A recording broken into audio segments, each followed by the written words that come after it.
The morning coffee was still steaming when the first reports came in. David Ross had barely opened his laptop in the cramped office of the Earth Defense Coordination Center when every alarm in the building started screaming at once. His assistant, Amy, burst through the door without knocking, her face pale as snow. "Sir, you need to see this right now," she said, pointing at the massive wall screen that dominated the far end of the room. Ross looked up from his half-eaten bagel to see something that made his stomach drop. Hanging in the sky above New York, London, Tokyo, and a dozen other major cities were ships the size of small mountains. They were dark, angular things that seemed to absorb light rather than reflect it, and they cast shadows that stretched for miles across the earth below. The phone rang. Then another. Within seconds, every communication device in the building was buzzing with panicked calls from world leaders, military commanders, and scientists. Ross ignored them all and walked closer to the screen, studying the alien vessels. With the same calm attention he once gave to bridge blueprints back in his engineering days. "How long have they been there?" he asked. 17 minutes, Amy replied, checking her tablet. "They just appeared. No warning, no approach trajectory. We could track." 1 second, the sky was empty. The next second, they were just there. Ross nodded slowly. The ships were impressive, he had to admit. The engineering required to build something that massive and keep it floating in atmosphere was beyond anything humanity could manage. But as he watched the news feeds from around the world showing people screaming and running in the streets below the alien craft, he found himself more curious than afraid. "Any communication attempts?" he asked. "That's the thing, sir. They're not responding to anything we send them. Radio, laser, even Morse code, signals, nothing. It's like they're waiting for something." Ross was about to respond when every screen in the building flickered and went dark. For a moment, the only sound was the hum of the building's air conditioning. Then the screens came back to life, showing not the news feeds from before, but a single image that appeared on every television, computer monitor, and phone screen on Earth. The creature looking back at them was clearly not human. Its skin was a deep green color with scales that caught the light like polished metal. Its eyes were large and golden, with pupils that contracted to thin vertical slits. When it spoke, its voice was deep and carried an authority that seemed to fill the room even through the speakers. "People of Earth," the alien said, its words perfectly translated into every human language simultaneously. "I am Commander Thane of the Galactic Council Fleet. Your species has been evaluated and found to be at a sufficient level of development to warrant our attention." Ross leaned back in his chair, fingers steepled in front of his face. Around him, his staff stood frozen, hanging on every word from the creature on the screen. "By the authority granted to me by the Galactic Council, which governs over 4,000 star systems and represents the interests of 1,700 intelligent species, I hereby inform you of your new status. Earth will become a protectorate, world under Council supervision. Your technological development will be regulated to prevent dangerous advancement. Your natural resources will be allocated according to Council needs. Your people will be integrated into the greater galactic community as junior members, with all the protections and limitations that status entails." The alien paused, and Ross noticed something in its expression that might have been boredom. This was clearly a speech it had given many times before. "Resistance is both futile and unnecessary. The Council's protection will ensure your species' survival and gradual advancement under proper guidance. You have 72 standard hours to signal your acceptance of these terms. Failure to comply will result in the implementation of enforcement protocols." The screen went dark again, then returned to showing the regular news feeds. But now the images were even more chaotic. Military jets were scrambling from bases around the world, only to circle helplessly around the alien ships. World leaders were holding emergency sessions. Religious figures were declaring everything from the end times to the second coming. Ross's phone buzzed with an incoming call from the president. He glanced at it, then set it to silent and turned to Amy. "Get me a direct communication channel to those ships," he said. "Sir, they're not responding to anything we send them." They responded with that broadcast, didn't they? They're listening. They just don't think we have anything worth saying yet. Amy looked uncertain but started working at her computer. Within minutes she had established what appeared to be an open channel to the alien fleet. Ross cleared his throat and leaned toward the microphone. Around him, his entire staff held their breath. "Commander Thane," he said, in the same tone he might use to address a contractor who had submitted an unreasonable bid. "This is David Ross, Director of Earth Defense Coordination. I've reviewed your terms." He paused, glancing around at the faces watching him. Some looked terrified, others hopeful, all of them waiting to hear humanity's response to the most important ultimatum in their species' history. Ross looked back at the microphone and shrugged. "Is that it?" The silence that followed seemed to stretch forever. Nobody moved. Nobody breathed. Even the news feeds seemed to pause in anticipation of whatever might come next. Finally, Ross continued. "I mean, that's your opening offer?" "Standard. Protectorate status with resource allocation and technological restrictions. No room for negotiation, no discussion of mutual benefit. You just show up, make demands, and expect immediate compliance." He stood up from his chair and walked to the window, looking up at the dark shape hanging in the sky above the city. "Commander Thane, I think we need to have a proper conversation. Face to face. Because what you've presented here isn't going to work for us. Not even close." The communication channel crackled with static, and for a moment Ross wondered if he had just signed humanity's death warrant. Then a voice came through the speakers, sounding genuinely surprised for the first time. "You wish to negotiate?" Ross smiled. "I wish to talk like civilized beings. Unless that's not something the Great Galactic Council is interested in." Commander Thane stared at the communication console with an expression his subordinates had never seen before. In 300 years of first contact operations across the galaxy, he had never encountered a response quite like this one. Species either surrendered immediately upon seeing the Council fleet, or they made desperate threats and promises before eventually surrendering anyway. Nobody had ever asked if that was their best offer. "Sir?" General Crix, his military advisor, stepped forward cautiously. The insectoid warrior's mandibles clicked nervously as he spoke. "Should we proceed with enforcement protocols?"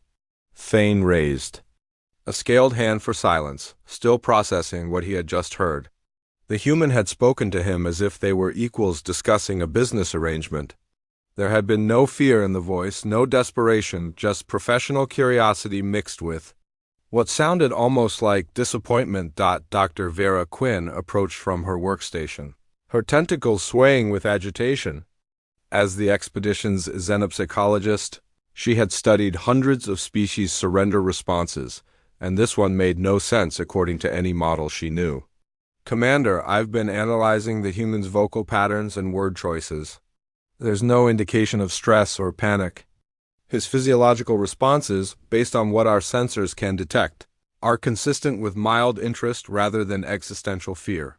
"That's impossible," General Crix interjected. "They've seen our ships. They know we could destroy their entire civilization in hours. No primitive species responds to overwhelming force with casual dismissal." Thane turned away from the console and walked to the massive viewport that showed Earth spinning peacefully below. Such a small, blue world. Barely worth the Council's attention except for its location along several important trade routes. The dominant species was supposed to be unremarkable, having only recently achieved basic spaceflight. "Perhaps they don't understand what they're seeing," he said finally. "Run a detailed scan of their technology level. Show me their most advanced weapons, their fastest ships, their most sophisticated computers." The bridge crew worked efficiently, their instruments probing Earth's electromagnetic spectrum and analyzing every signal, every broadcast, every piece of technology they could detect. The results appeared on the main screen within minutes. "Primitive fusion reactors," reported the science officer. "Chemical rockets barely capable of reaching their own moon. Basic artificial intelligence, rudimentary quantum computers. Their most powerful weapons are fusion bombs with yields in the megatons. General Crix's mandibles spread in what passed for a smile among his species. Exactly what we expected. They're at least 2,000 years behind our current technology level. They simply don't comprehend what they're facing. But Dr. Quinn was studying the data more carefully, her tentacles curling and uncurling as she processed the information. Wait, look at their development timeline. When did they discover nuclear fission? According to our records, approximately 80 Earth years ago, and fusion power, 30 years ago. Quinn's tentacles went rigid. Commander, most species take 6 to 8 centuries to progress from nuclear fission to controlled fusion. The humans did it in 50 years. Thane turned from the viewport, his golden eyes narrowing. Continue the analysis. When did they first achieve powered flight? 120 Earth years ago? And spaceflight? 60 years ago. The bridge fell silent as the implications sank in. Most species took millennia to progress from atmospheric flight to space travel. The humans had compressed that entire development cycle into less than a century. Show me their rate of advancement over the past 100 years. Thane ordered, the main screen filled with charts and graphs showing human technological progress. The curve was unlike anything in the Council's records, where other species showed steady, gradual advancement over geological timescales. Human development looked like an exponential explosion. This can't be accurate, General Crix said, but his voice lacked conviction. Dr. Quinn was pulling up historical records from her database, comparing human advancement to that of every other species the Council had encountered. Commander, if this data is correct, the humans aren't just developing faster than average. They're developing faster than any species in recorded galactic history. The communication console crackled to life again, and the human voice filled the bridge once more. Commander Thane, I'm still waiting for your response. Are you interested in having a real conversation, or are you going to stick with the intimidation routine? Thane found himself in completely uncharted territory. Council. Protocols had no provisions for this situation. He was supposed to be accepting the surrender of a primitive species, not engaging in diplomatic negotiations with beings who treated his ultimatum as a starting point for discussion. General Crix, what would be the result if we implemented enforcement? Protocols against this species? The insectoid warrior consulted his tactical displays. Complete victory, obviously. We have overwhelming technological superiority, however. He paused, studying the data more carefully. Sir, their weapons may be primitive, but they have thousands of nuclear devices distributed across their planet. And according to these scans, every major nation has weapons pointed, not just at external enemies, but at each other. So, sir, most species develop interstellar capability before creating planet-killing weapons?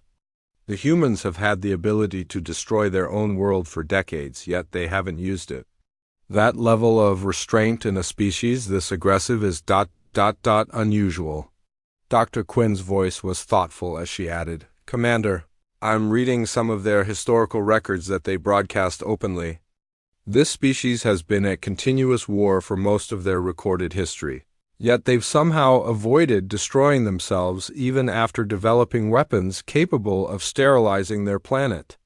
That suggests either remarkable wisdom or remarkable luck, or remarkable stubbornness, Thane muttered. The communication console buzzed again. Commander, I'm going to make this simple for you. You want to talk, we can talk. But we're not surrendering to anyone based on a light show. If the Council wants Earth's cooperation, they can earn it through negotiation. If they want our submission, they're going to have to work a lot harder than parking some ships in our sky. Thane looked around his bridge at the faces of his crew. 3 centuries of experience told him to simply begin orbital bombardment and be done with it. But something in the human's tone made him hesitate. There was no bravado, no false courage, just calm confidence that somehow, someway, humanity would find a way to deal with whatever the Council threw at them. Against every protocol he had ever learned, Thane activated the communication channel. Very well, Human Ross, you wish to negotiate. Where would you suggest we meet? The meeting facility on Luna's surface looked like something built from spare parts and determination. prefabricated modules from 3 different space agencies had been hastily welded together to create a structure that was functional rather than impressive. The American, European, and Chinese flags hung side by side near the entrance, a symbol of how quickly humanity could unite when faced with an external threat. David Ross arrived in a simple pressure suit that had seen better days, accompanied by a small team of advisors who looked nervous but determined. They had taken the better part of 2 days to reach the moon using humanity's best available transport, a journey that had required careful coordination between multiple space agencies and a lot of improvised engineering. Commander Thane's shuttle landed with barely a whisper, its advanced propulsion systems making the human rockets look like controlled explosions by comparison. When the alien delegation emerged, they wore no protective suits at all, their environmental fields shimmering around them like heat mirages. Their ceremonial robes were magnificent, clearly designed to impress primitive species with displays of wealth and technological superiority. Ross watched them approach through the facility's main window and turned to his aide Amy with a slight smile. Well, they certainly know how to make an entrance. The airlock cycled, and the 2 groups faced each other in the cramped main chamber. The aliens stood in formal formation, their translator devices humming softly as they prepared to receive humanity's surrender. Ross and his team arranged themselves around a simple folding table with metal chairs that wouldn't have looked out of place at a construction site. "Please sit," Ross said, gesturing to the empty chairs across from him. "Can we get you anything? Coffee? Water? We've got some emergency rations if you're hungry." Commander Thane hesitated. In all his years of conducting surrender ceremonies, no species had ever offered him refreshments. He settled into one of the metal chairs, which creaked ominously under his weight, and watched as Ross poured himself a cup of coffee from a thermos. "Now then," Ross said, opening a simple paper folder and pulling out a small stack of documents. "I've had my team review the terms you presented, and I'm afraid we're going to have to reject them." Dr. Quinn's tentacles twitched with surprise. "Reject them? That's right. Unreasonable and poorly thought out, in our opinion.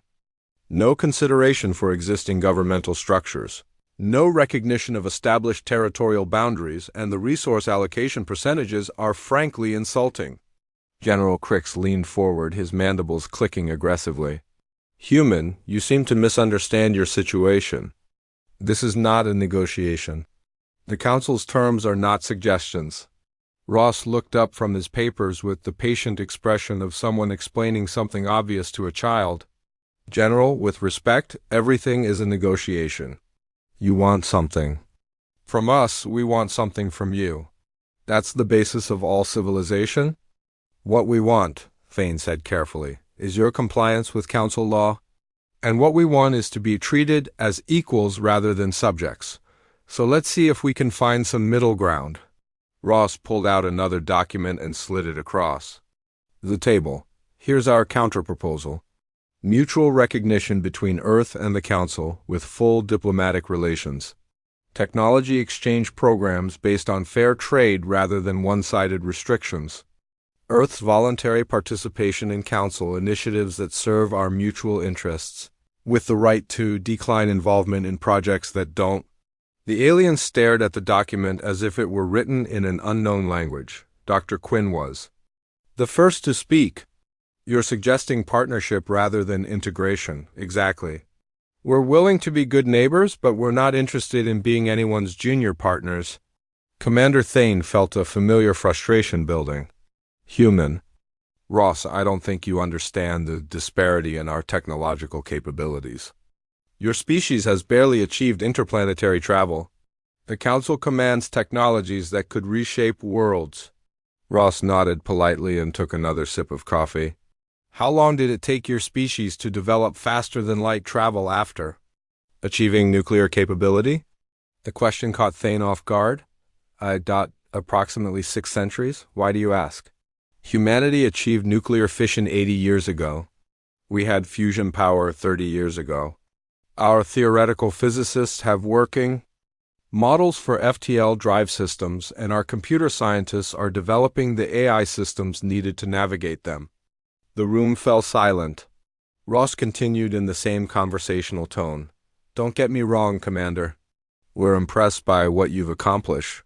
Those ships of yours are beautiful pieces of engineering. But the thing about humans is that we're pretty good at catching up? General Crix's voice carried a note of disbelief. You believe you can match Council technology? We believe we can surpass it, given time. The question is whether the Council wants to work with us during that process, or whether you'd prefer to deal with us as competitors later. Dr. Quinn was frantically accessing her database, pulling up the technological development profiles of every Council species. Commander, if their advancement rate is consistent with their historical pattern, then they'll have FTL capability within decades, not centuries, Thane finished. The implications were staggering. Ross seemed to sense their discomfort and leaned back in his chair. Look, we're not trying to threaten anyone. But we're also not going to pretend that technological superiority is permanent. Every species in your council was probably where we are now at some point in their development. Yes, Thane said slowly, but that development took them millions of years. Well, we're in a bit of a hurry. Amy, who had been quietly taking notes, cleared her throat. Sir, should I mention the other projects? Ross waved a hand dismissively. Not yet. Let's see how they handle the basic concept first. Commander Thane felt a chill that had nothing to do with the lunar environment. Other projects? Nothing dramatic. Some work on quantum computing, artificial intelligence, dimensional theory, the usual. The casual way Ross mentioned. Technologies that some council species still considered theoretical made Thane's scales itch with anxiety. He looked around the cramped facility, taking in the improvised construction and basic equipment, and realized he might be witnessing history in the making, not the submission of a primitive species to council authority, but the first diplomatic contact with humanity's future equals. What exactly are you proposing? He asked. Ross smiled and pulled out one final document. A partnership. We share what we know, you share what you know, and we all benefit from the exchange. Earth joins the Council not as a protectorate, but as an equal member with full voting rights and territorial sovereignty. And if the Council rejects these terms, Ross shrugged, then we develop on our own, and in 50 years when we show up in your space with technology you don't recognize, remember that we tried to do this the friendly way. The emergency session aboard the Dominion's Edge had been going for 6 hours, and Commander Thane could feel the weight of a decision that would reshape galactic politics for centuries to come. The ship's main conference room buzzed with tension. As his senior staff struggled to process what they had encountered on Luna's surface, Dr. Quinn floated near the central holographic display, her tentacles weaving complex patterns as she manipulated data streams from across the galaxy. The information she had gathered about humanity was spread across multiple screens, creating a picture that grew more disturbing with each new detail. Show me the comparison again, Thane ordered. The hologram shifted to display 2 overlapping charts. The first showed the technological development curve of a typical council species, a gentle slope stretching across millions of years. The second showed humanity's advancement over just the past century, a line so steep it looked almost vertical by comparison. The average species takes 2.3 million years to progress from basic tool use to spaceflight, Quinn reported. Humans accomplished this in roughly 12,000 years. They developed nuclear weapons before they achieved orbit. They created global communication networks in a single generation. They're not just developing fast, Commander. They're developing at a rate that defies every model we have for technological advancement. General Crix paced the length of the conference room, his exoskeleton clicking against the deck, plating with each step. The veteran warrior had led successful campaigns against dozens of species, but this situation was unlike anything in his experience. Numbers don't tell the whole story, he said. I've been analyzing their military capabilities, and there's something deeply unsettling about this species. Look at this. The display changed to show a map of Earth covered in red dots, each representing a nuclear weapon. There were thousands of them, scattered across every continent. Every major nation on their planet has weapons capable of sterilizing entire regions. Many of these weapons are aimed not at external threats, but at each other. They've lived under the constant threat of planetary annihilation for decades. So they're suicidal, offered the navigation officer. No, Crix continued, that's what makes this so strange. Despite having the ability to destroy their own world, despite being in constant conflict with each other, they've somehow managed not to use these weapons in global warfare. The level of restraint required for that kind of self-control is unprecedented. Dr. Quinn's tentacles curled thoughtfully. I've been studying their historical records, their literature, their entertainment media. This species doesn't just accept conflict as natural, they seem to thrive on it. Yet they've also developed sophisticated systems for preventing conflicts from escalating beyond certain limits. She manipulated the display to show excerpts from human broadcasts. Look at how they talk about their own weapons. They call nuclear war mutually assured destruction and treat it as a deterrent rather than a viable military option. They've created an entire philosophical framework around the idea that some weapons are too dangerous to use. Commander Thane studied the data with growing unease. In his centuries of experience with first contact situations, he had learned to recognize the signs of species that might eventually challenge Council authority. Usually, those signs appeared after thousands of years of technological development. When a species had achieved rough technological parity with Council members, humanity was showing those signs while still using chemical rockets. What about their response to our ultimatum? He asked. Run a full psychological analysis? Quinn's tentacles danced across her controls, pulling up audio recordings and biometric data from their meeting with Ross. No signs of deception or bravado. His stress levels were consistent with someone engaged in routine negotiations, not someone facing potential extinction. When he made threats about surpassing our technology, his physiological responses indicated genuine confidence rather than desperate bluffing. He actually believes they can catch up to us, Thane said. More than that, he believes they can surpass us. And based on their development patterns, he might be right. The conference room fell silent as the implications sank in. For over 50,000 years, the Galactic Council had maintained order through technological superiority. They encountered primitive species, offered them protection and guidance in exchange for resources and compliance, and gradually integrated them into the galactic community as junior partners. The system worked because technological development was predictable. A species that achieved nuclear capability would need millennia to develop FTL travel, giving the Council plenty of time to establish control and guide their advancement along acceptable lines. Humanity was breaking every rule. Show me their theoretical research, Thane ordered. The display filled with data intercepted from human academic networks, research institutions, and government laboratories. The scope of their investigations was breathtaking. While Council species had specialized in specific areas of technology over millions of years, humans seemed to be pursuing every possible avenue of advancement simultaneously. Quantum computing, artificial intelligence, genetic engineering, nanotechnology, theoretical physics, exotic matter research. Quinn read from the list. Commander, they're not just working on FTL travel. They're investigating technologies that some Council species consider purely theoretical. General Crick stopped pacing. What kind of timeline are we looking at? Quinn's tentacles twisted into knots as she processed the data.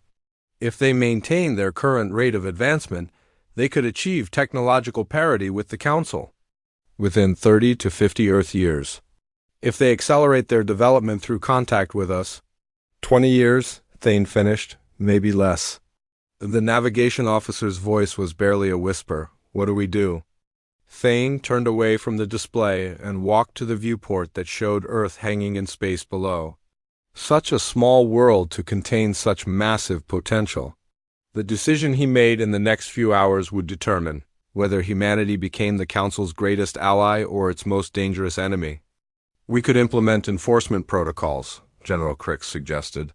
orbital bombardment of their major population centers, destruction of their industrial capacity. Set them back a few centuries and then proceed with standard integration procedures. That would work with most species, Dr. Quinn said, but humans have shown remarkable resilience in the face of catastrophic events. Our historical analysis suggests that external threats tend to accelerate their technological development rather than slow it down.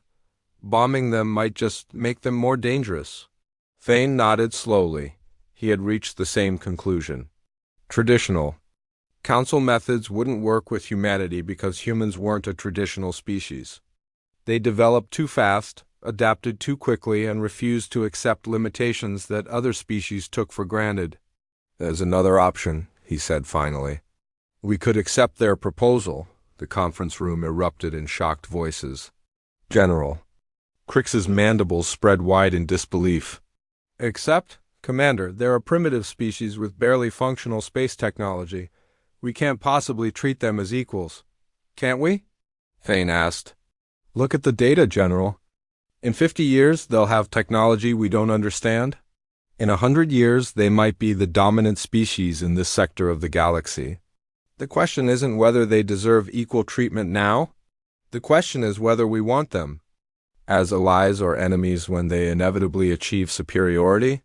Dr. Quinn's tentacles stilled as she considered the implications. A preemptive partnership.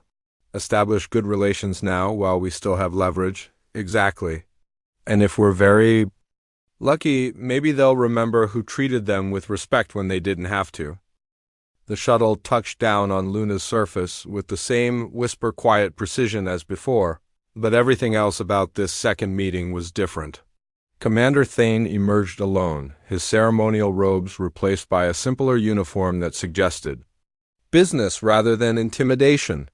The environmental field around him shimmered more subtly, and he carried a diplomatic case rather than weapons. Inside the hastily constructed meeting facility, David Ross was waiting with the same metal folding chair and thermos of coffee, but his demeanor had changed too. Where before he had been casually confident, now he seemed genuinely curious about what the alien commander might say. Commander Thane, Ross said, standing to offer his hand in the human gesture of greeting.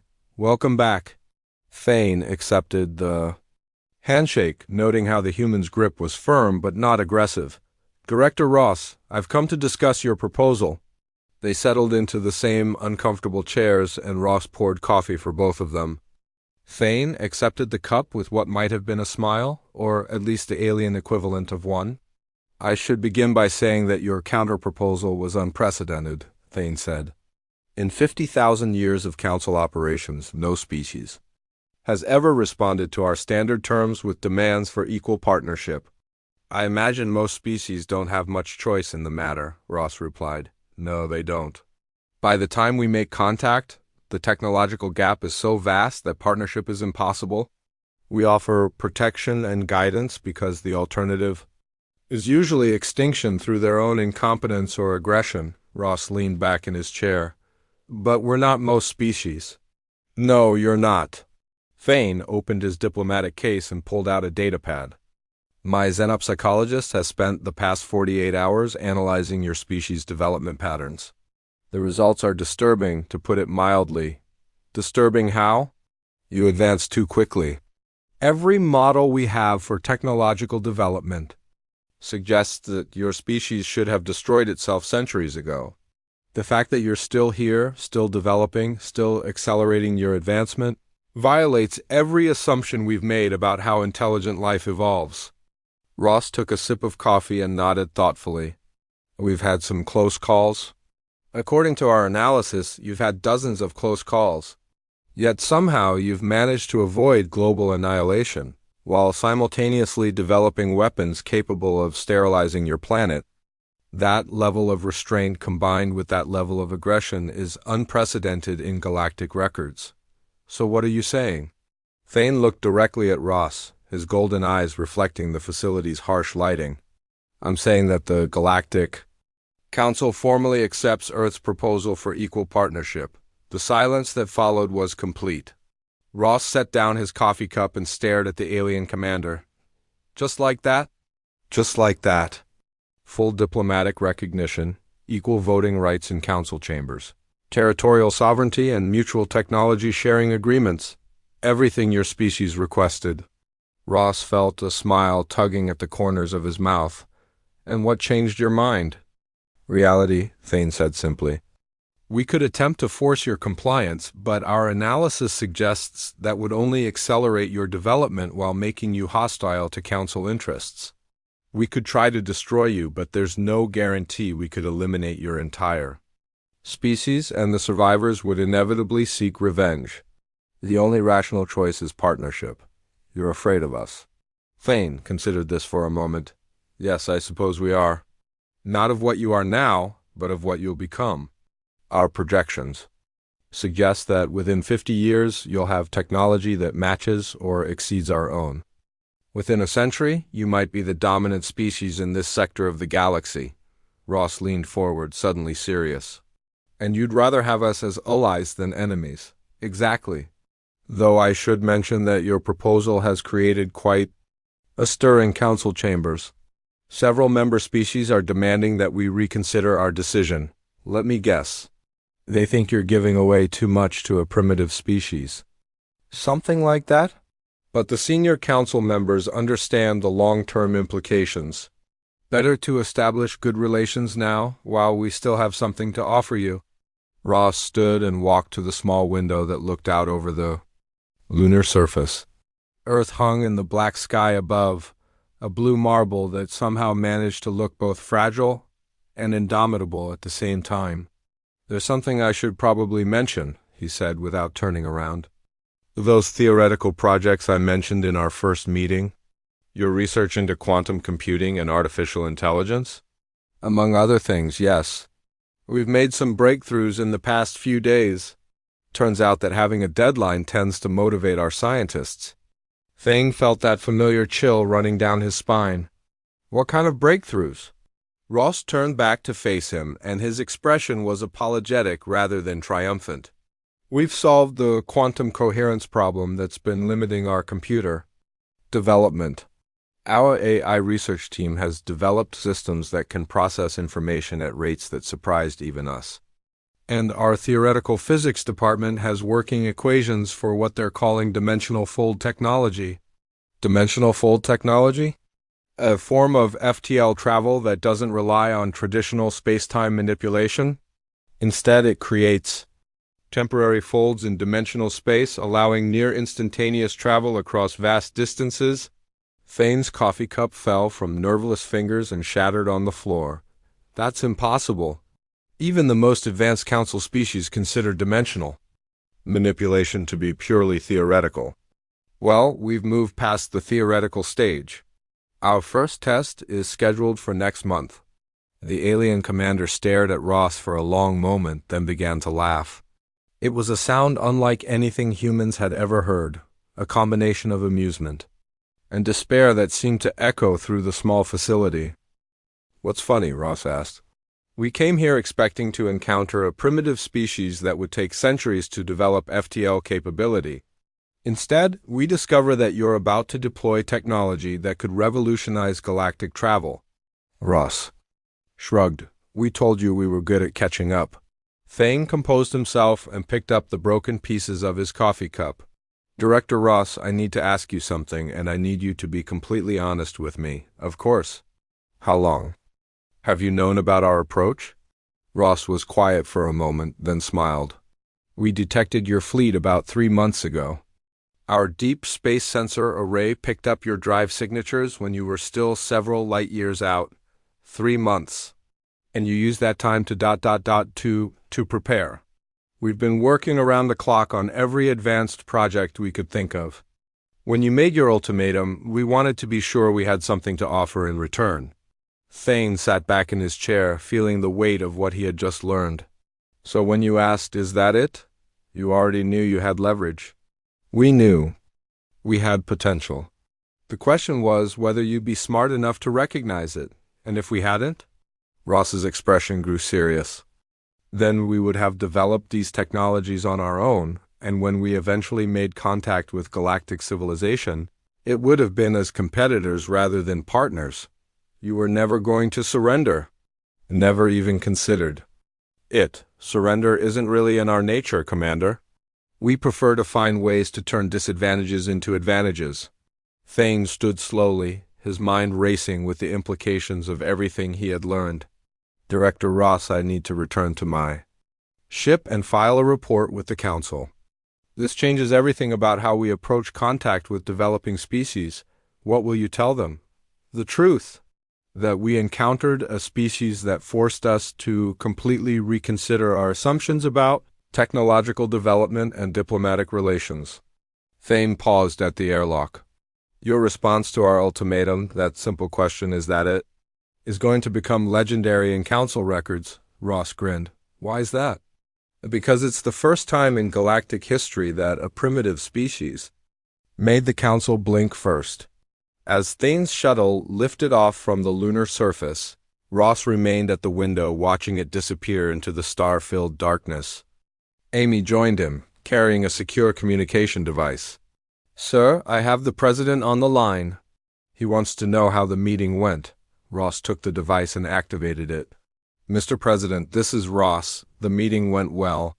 Very well in fact. And the Council's response to our terms? Complete acceptance, full partnership, equal membership, the works. There was a long pause before the President's voice came back. Just like that? Ross smiled, remembering asking the same question just minutes before. Just like that. Turns out they're more reasonable than we initially thought. What happens now? Now we get to work. We've got technology to share, treaties to negotiate, and a galaxy full of new neighbors to meet. It's going to be interesting. After ending the call, Ross remained at the window for several more minutes. Somewhere out there among the stars were thousands of worlds, hundreds of species, and technologies beyond human imagination.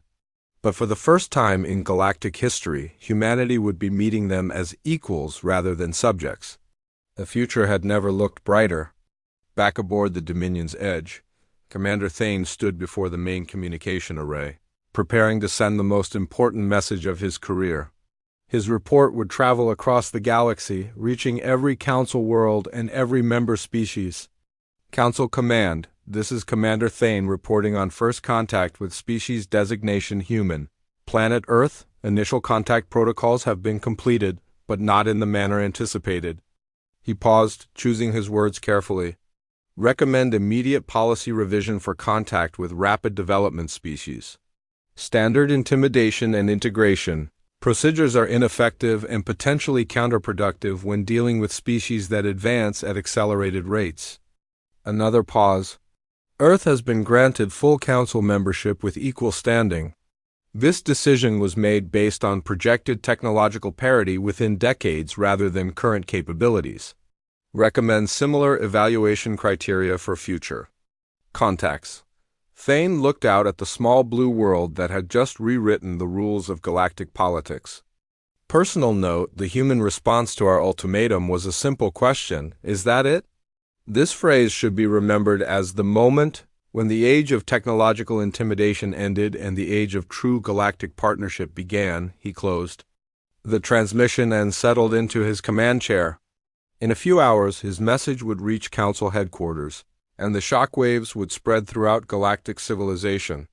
Species that had spent millennia working their way up through Council hierarchy would learn that a newcomer had been granted immediate equal status. But Thane was confident he had made the right decision. In 50 years, when human ships powered by dimensional fold drives appeared in Council space, when human AI systems solved problems that had puzzled galactic civilization for millennia, when human ingenuity reshaped the very nature of interstellar society, the Council would remember who treated them as partners when they didn't have to. The age of human expansion was about to begin, and the galaxy would never be the same.